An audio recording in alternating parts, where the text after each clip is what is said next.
Earning side income. Is it a hobby or business? This is something really interesting. I had a talk with my dad about this the last time he came to visit. He's a longtime small businessman, business owner, entrepreneur, accountant, tax guru kind of guy. And, I kind of had some theoretical questions for him about interesting ways you could run this type of business that I'm doing and other similar types of business. And so I wanted to come to this page and talk about this topic and then also kind of explain some ideas that I've had to you. And so, the IRS has this kind of fine line to walk because it used to have this policy that you must make a profit in something like 3 out of every 5 years or 5 out of every 7 or something like that in order to be considered a legitimate business. And eventually, some people would sue the IRS and basically argue that being a bad businessman means you are still a businessman, and the IRS should not be in the role of punisher or additional punisher of you if you just happen to be a bad businessman and you don't make money. So you should still be allowed to try to operate a business even if you're no good at it. And ultimately they won. They beat the IRS with this argument. And so now the IRS has a much more difficult time in trying to put a hard definition on whether what you're doing is a hobby or a business. And you'll see when we get into these descriptions, it's all pretty squishy. So the first bullet point here, whether the activity is carried out in a business-like manner and the taxpayer maintains complete and accurate books and records. So let's kind of come up with a theoretical business in our head. Let's imagine this exists. Let's say you like playing Magic. And, you don't really want to be an investor in sealed product. You don't really want to be a card dealer, but you'd like to defray some of the expense of your Magic habit. And let's say you decided to start a business, so you register a business with the Secretary of State in the state you live in. You get a sales and tax use permit. You put that permit on file with eBay, TCG Player, Channel Fireball, Card Kingdom, and your local game store. And so all of them will now allow you to buy sealed product, sales tax free from them. And then, you register a dealer account with TCG Player. You have an eBay account so that you can sell things on eBay. And let's just say from time to time, you have some cards. Maybe you open a box of cards, you get a particularly good pool that you're not interested in for your personal collection or for playing with. And so you just sell it on eBay, TCG Player, whatever. You make a little bit of revenue. Sometimes you have a huge box of bulk that you want to get rid of, throw it up on eBay, ship it to somebody, make a little bit of money. And let's say that you also register a YouTube channel and you film videos of yourself playing Magic with your friends. You host some friends over at the kitchen table one night a week and you just film yourself. Maybe you do a live stream, whatever. You put it up on YouTube. And if you have a good personality, you speak nicely, you have some interesting insights, maybe you're funny, maybe your play is very innovative and wacky. In some way, you're entertaining, and one day your YouTube channel gets monetized and you start making money there. Is this a hobby or is this a business? And it's really hard to say. I would contend that most people who play Magic could run a business like this as a business, recognized by the IRS as a business. And the interesting thing is, if you recall from the video I did about IRS Form Schedule C, where you compute the profit and loss of your business, there was an item on there that was supplies. And the IRS will say that those are things that are generally only useful to a business for a year or less. You can write them off. You can write off their expense as supplies. Now, if your business is to film videos of yourself playing Magic and upload them to YouTube in exchange for money from being monetized with YouTube, then those Magic cards are your supplies. And you can write off the cost against the other profitable activities that you do in your business, like selling old cards. Let's say also that you collected sealed product, you invested in it, you held it in your closet, and you eventually sell it. And, that's a pretty profitable business.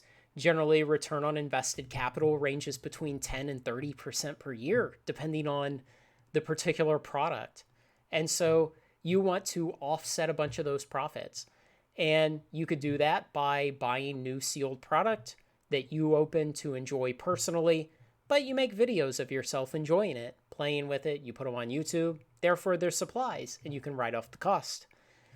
Let's say that you're a guy who does a lot of sales of sealed product. You have millions of dollars of profit a year, but you also buy old Magic collections that are in the high 5 and occasionally 6-figure ranges.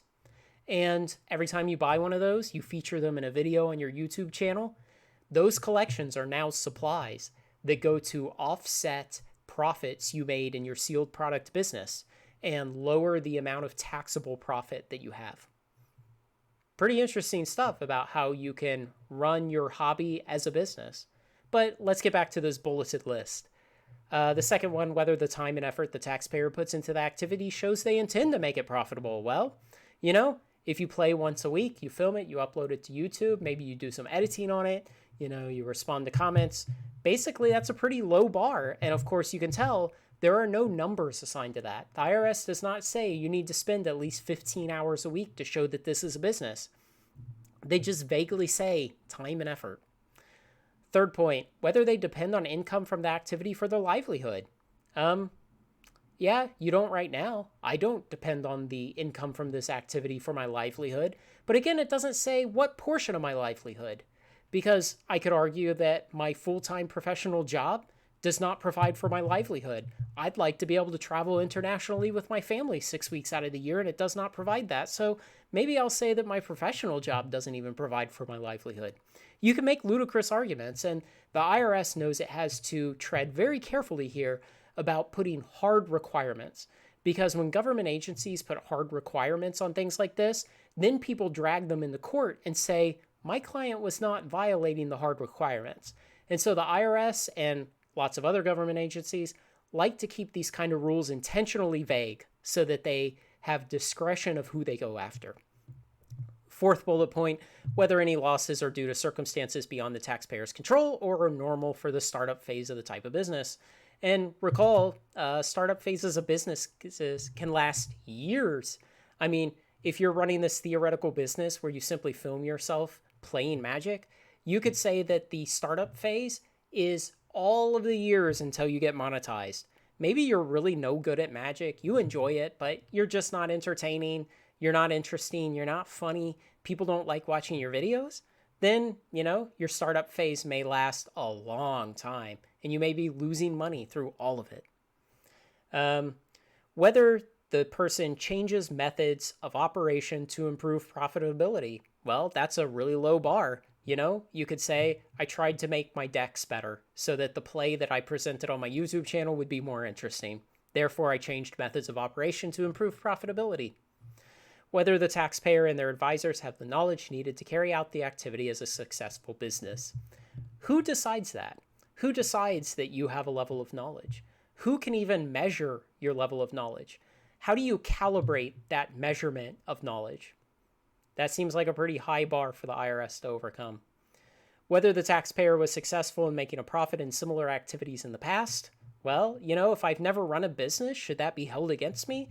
Should being allowed to run a business only be the purview of people who have successfully run businesses in the past? I mean, that doesn't sound very fair. Whether the activity makes a profit in some years and how much profit it makes. But again, the IRS is being very cagey here. In some years. How many years? And how much profit it's made in the past. Does that mean if I decline to take some write-offs in 1 year and I show $35 in net profit for my business for the entire tax year, I've now made profit in a year and I've cleared this hurdle? Certainly, the IRS does not give enough indication of what they mean here. And again, intentionally so. Whether the taxpayer can expect to make a future profit from the appreciation of the assets used in the activity. And I think this might strike partially to businesses that in some ways invest in things, whether or not they are adding value through their own efforts also. But, if you play Magic casually and you make videos of yourself playing and you put them on YouTube to get monetized, and you have a collection of Magic cards owned by your business because you bought them sales tax free as supplies for making those videos, then that collection appreciates over time. And if you show that occasionally you sell some of those cards, you have some revenue, and maybe once in a while, every several years, you have a profitable business, or you're still in the startup phase working towards it, then it looks like you meet those thresholds. So, the IRS knows that it can't set the bar ridiculously high because we have an expectation in America that people should be allowed to try. You should be allowed to be an unsuccessful businessman. You should be allowed to blow a lot of your own money trying to be an entrepreneur and to build a business. And maybe you fail. A lot of businessmen fail. A lot of businesses fold, but the people who ran them learn things and they go on and then they're successful in their next business. So, it's just kind of an interesting topic that I kind of thought around the edges of for a long time. How people could very honestly and legally turn their magic hobbies into a business where they're able to write off expenses and buy product sales tax free and yet still comply with the law, even though the IRS would like to make people think that hobbies and businesses are different. The reality of the regulation and court decisions is that it's kind of a high bar for the IRS to clear. As long as you look like you're making an honest effort, then you can probably do it. And really, if you're monetized on YouTube, then you can always claim, hey, I'm just growing my audience. Even if you're not monetized, you're still trying to grow your audience to get monetized. So think about that. If you have any questions, let me know. I think this is kind of an interesting topic because it would be kind of cool to see like lots of people start registering businesses and being like, I'm just going to play magic cards as a business, Let me know what you think. Like, comment, share, and subscribe. Join me on Final Trade. Thanks a lot, everyone.